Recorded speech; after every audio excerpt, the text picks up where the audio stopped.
파코월드에 오신 걸 환영합니다. 디파이가 다시 P2P로 돌아가야 한다고요? 왜 지금 와서 그런 얘기를 꺼내는 걸까요? 지금 디지털 자산 시장에서 심상치 않은 흐름이 감지되고 있습니다. 한때 미래, 금융의 상징이었던 디파이, 지금은 그 정체성과 방향성을 두고 내부에서도 혼란이 커지고 있어요. 탈중앙화를 외치며 탄생한 이 시스템이 오히려 새로운 형태의 중앙집중 구조에 빠졌다는 비판이 나오고 있거든요.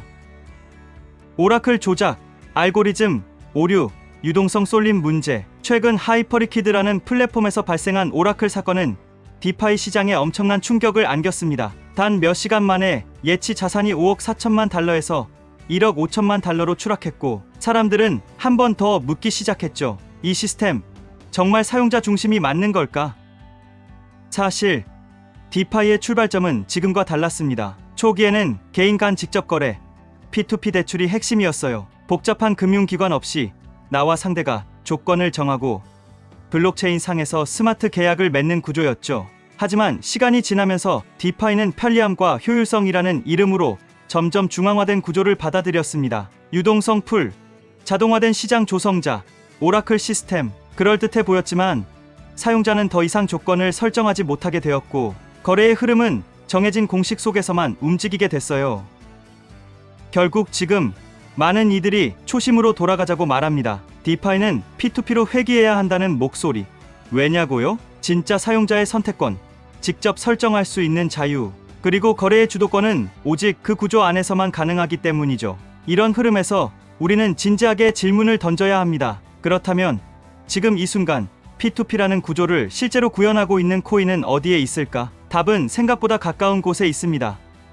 이미 실물 경제에서 진짜 P2P를 보여주는 코인, 파이코인이죠. 자, 이제 그 실체를 함께 들여다보죠. 파이코인은 왜 유일무이한 P2P 디지털 화폐로 불리게 된 걸까요? 이 질문의 답은 단순한 철학이나 기술 스펙에서 나오는 게 아닙니다. 실제로 작동하고 있는 생태계, 그리고 그 생태계 안에서 벌어지는 현실적인 거래들이 그 답을 대신하죠. 바로 그걸 증명해낸 사례가 있었습니다. 2025년 3월 14일부터 21일까지 열린 파이페스트라는 행사예요. 이건 단순한 온라인 캠페인이 아니었습니다. 전 세계 12만 5천 개가 넘는 상점이 참여했고 5만 8천 개 이상이 실제로 파이를 받아 결제한 최초의 글로벌 실물 상점 기반 디지털 통화 실험이었어요. 이 중에서 주목할 만한 점은 이 상점들 대부분이 개인 운영의 P2P 비즈니스였다는 거예요. 프리랜서 디자이너, 지역 카페, 자동차 정비소, 옷가게, 마사지숍까지 그 누구도 중개 플랫폼 없이 파이 지갑만으로 결제를 주고받았죠. QR코드로 결제하고 맵 오브 파이를 통해 상점을 검색하고 직접 가서 거래한 겁니다. 우리는 이걸 단순한 이벤트로 넘기면 안 됩니다. 이건 기술이 생활로 들어온 장면이에요. 중앙의 승인 없이도 세계 어디서든 누구와도 자유롭게 연결되는 구조. 이게 바로 P2P의 본질이자 파이가 보여주는 유일한 정답입니다. 특히 파이 월렛은 그런 자유거래의 엔진 같은 존재예요. 결제 수단인 동시에 그 사람의 경제활동 범위를 확장시키는 도구죠. 누군가 카페 주인으로 참여하고 누군가는 서비스 제공자로 참여하고 그 모든 역할은 별도의 플랫폼 가입이나 심사 없이도 가능합니다. 여기서 중요한 건 이겁니다.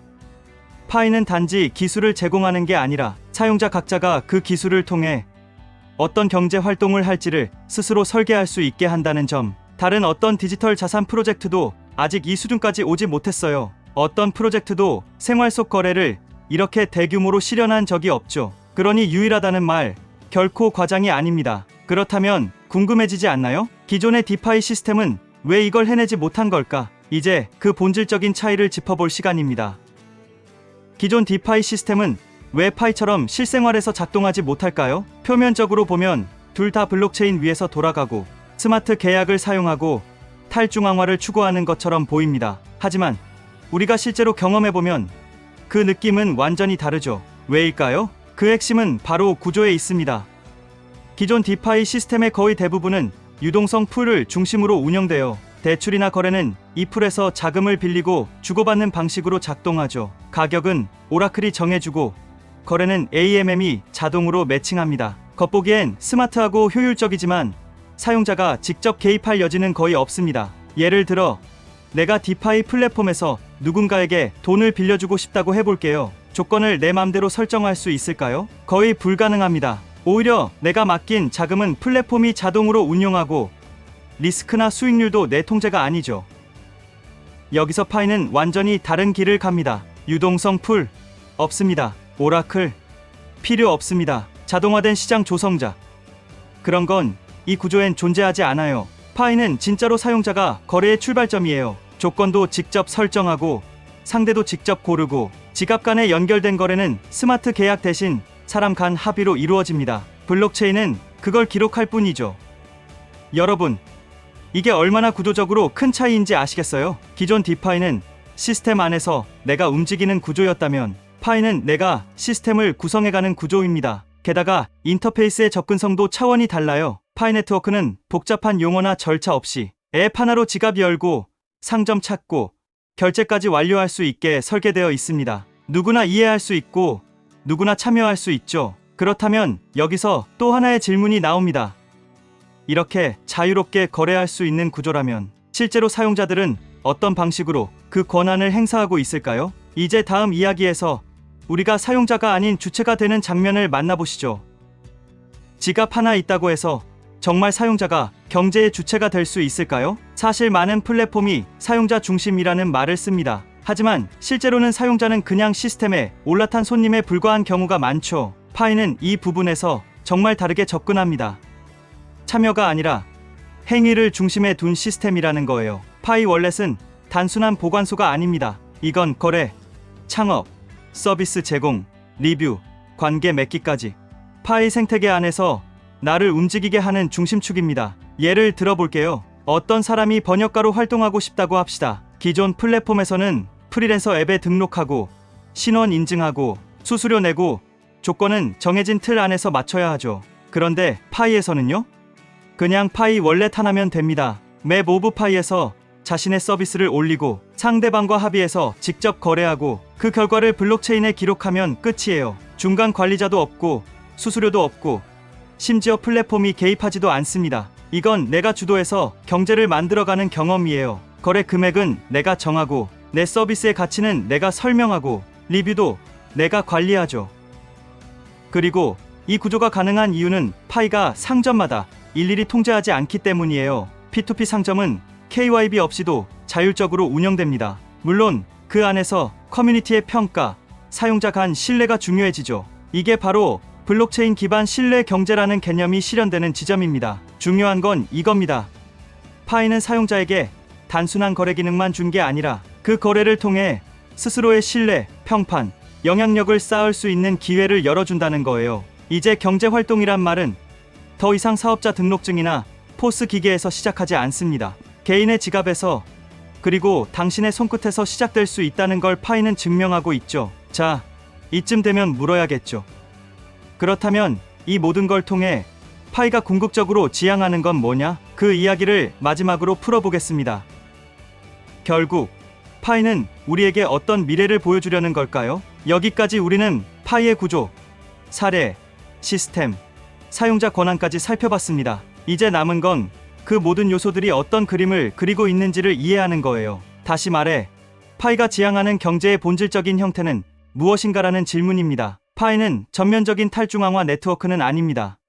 KYB와 생태계 운영 구조는 일정 부분 중앙적 질서를 담고 있죠. 그렇다고 해서 이것이 파이의 한계라는 의미는 아닙니다. 오히려 반대입니다. 파이는 기술과 현실, 자유와 질서 사이에서 가장 실용적인 균형점을 만들어낸 시스템이에요. 특히 P2P 거래 영역에서만큼은 파이는 사람 대 사람의 직접 연결이 가능한 구조를 완성했습니다. 이건 그 어떤 코인, 그 어떤 플랫폼에서도 보기 힘든 수준이에요. 누구의 허락도 없이 조건도 내가 정하고 지갑으로 거래하고 리뷰와 평판은 내가 쌓아나가며 경제적 신뢰를 내 손으로 만들어가는 구조. 이걸 우리는 기능적 탈중앙화라고 부를 수 있습니다.